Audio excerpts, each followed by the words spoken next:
I think this has got to be the most amount of fauna I've ever added to an aquarium all at once. Welcome back to Logan Rando Aquascaping. My name is Logan Rando, and today we're adding 115 shrimp to my UNS 60U Iwagumi. We're gonna talk about how it's doing since flooding the tank and concluding the dark start and planting it. I went through some really bad plant melt, and I've got a bunch of tips on how to deal with that without panicking. In addition to that, we'll do some maintenance and talk about the next steps for this tank. So without further ado, let's get started with adding those shrimp. So whatever city I'm living in, I usually like to join local Facebook groups for aquariums and planted tanks as well as fauna. And I'm part of San Diego fish rehoming, and one afternoon I saw that somebody was getting out of the shrimp hobby and they had 115 Neocaridina cherry shrimp that they were selling for a steal. I stopped what I was doing, drove 15 minutes to El Cajon and picked up 115 cherry shrimp, and today we're gonna be adding them. And the cool thing about Neocaridina, if you've never kept them before, is that they're very easy to keep. They're much more flexible in regard to the water parameters that you can keep them in compared to their cousin from another genus, Caridina shrimp. Caridina shrimp need very soft water with low pH.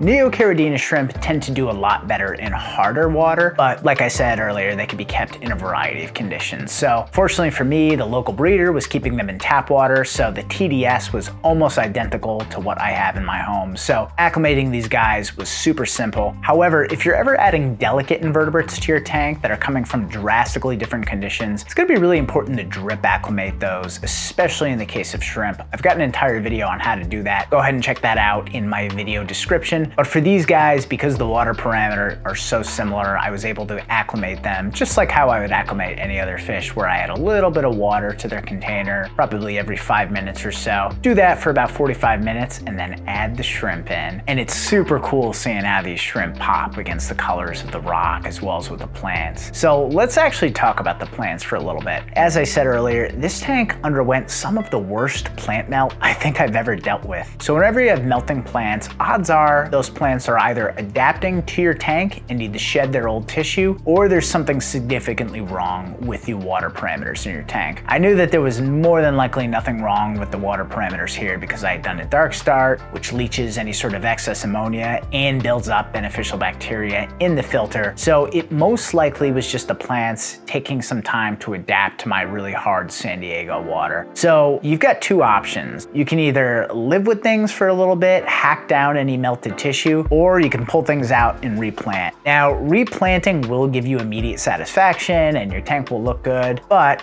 that's very costly, and if there's some lingering issue in your water, there's no guarantee that those new plants aren't gonna melt again. So because I'm super patient and I didn't want to spend another couple $100 planting, I decided to do the wait and deal with it technique. So what you want to do is go through and cut off any sort of melted tissue, and I really did that everywhere. I cut the carpet way down and I hacked down a lot of the mid-ground and background, and sure enough, about 3-4 weeks after doing that big hack down, things are starting to look green again. I'm seeing new healthy growth, and the carpet is getting denser and denser by the day. So happy to say that this technique completely worked, and that makes me really excited because I didn't have to spend a bunch of extra money. So now that we've got these shrimp all set up in here, the plants are on their way to really thriving and growing in and getting denser, it's time to do another maintenance session. So the shrimp have been established for a few days. You never want to do a big maintenance session the day you add something to the tank. Give your fauna a few days,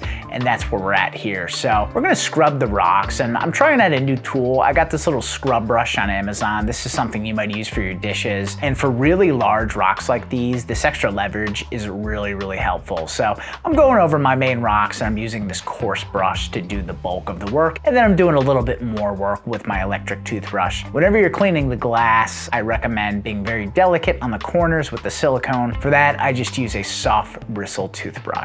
It's also time to clean these lovely pipes, so I'm gonna soak them in a bleach solution, which is gonna do the bulk of the work. After that, I really just have to rinse them off and run my little spring brush through them really quickly. While that's going down, I'm gonna do a water change. I'm not gonna do my usual massive water change just because I added these shrimp a few days ago. So we'll keep it to about a 30% water change to minimize any sort of shock or anything like that. Once my lily pipes were done soaking in the bleach solution, I gave them a quick little scrub, and it was time to get them back onto the tank, fill the water back up all the way, and then step back and observe. So I'm really happy to say that the future of this tank is looking bright green to be specific, with little pops of red. I think these cherry shrimp are an amazing contrast to an otherwise sort of monotonous color, and I mean that in a good way. This is a classic Iwagumi, so I did go with different shades of green, but I think that red really pops. So I've got a question for you. Now that the red cherry shrimp are in there, what fish is gonna complete the scape? Let me know down below in the comments. Thank you so much for watching. I'll catch you guys and gals next time.